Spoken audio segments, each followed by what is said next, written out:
Jagannath food and ফানে আপনাদের সবাইকে স্বাগত। আজকে কোনো ঝামেলা ছাড়াই ঝটাপট বানিয়ে ফেলুন ভাপা পিঠা।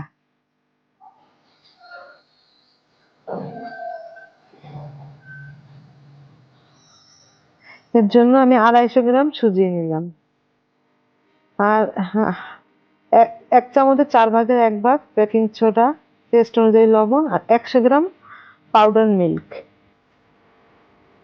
এটা এখন ভালো মতো মিশিয়ে নেব চামচ দিয়ে। আপনারা না মিশিয়ে কিন্তু জল দেবেন না, ভালো মতো মিশিয়ে নেবেন। এবারে একটু কুসুম গরম থেকে বেশি গরম ওই জলটা দিতে হবে, যেহেতু আমি সময় দেবো না, ঝটাপট বানিয়ে ফেলবো এই জন্য। 250 গ্রাম কাপের যে কাপে সুজি নিয়েছি 1 কাপ আর হাফ কাপ জল দেবো, আর জল লাগবে না, ওটাতেই হয়ে যাবে।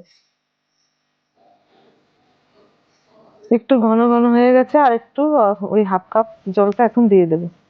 হাফ কাপ জলটা দিয়ে একবারে ডেকে রেখে দেবো। 3-4 মিনিট পরে একদম জলটা টেনে সুন্দর সুজিটা ফুলে উঠবে।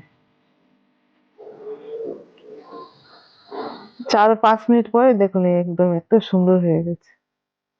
এটা বানালে কেউ বলতেই পারবে না আপনি চালের গুঁড়ো দিয়ে বানিয়েছেন না সুজি দিয়ে বানিয়েছেন। এবার আমি বাটি নেব, বাটিতে ব্যাটারটা দিয়ে দেব। আর আমি নারকেলের পুর বানিয়েছিলাম, খেজুরের গুড় আর নারকেল দিয়ে ওই পুরটা দিয়ে দেবো, ব্যাস।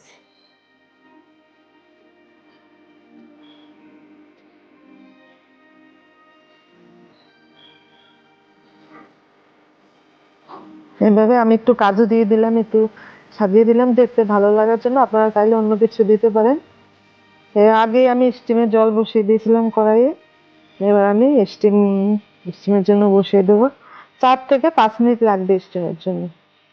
আপনারা অবশ্যই বাড়িতে ট্রাই করবেন, কেমন হয়েছে কমেন্ট করে জানাবেন।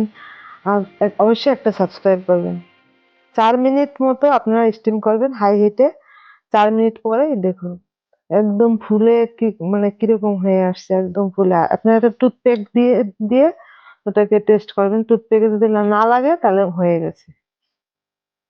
হয়ে গেছে। এবার ঠান্ডা করে নিতে হবে, অবশ্যই ঠান্ডা করে নেবেন। এবার উঠিয়ে দেবেন। কি সুন্দর, এত সফট, এত সুন্দর, আপনারা বুঝতেই পারবেন এটা সুজির না চালের ভিতরে। এত সুন্দর হয়েছে। অবশ্যই বাড়িতে ট্রাই করবেন, কেমন হয়েছে কমেন্ট করে জানাবেন। একটা সাবস্ক্রাইব করবেন।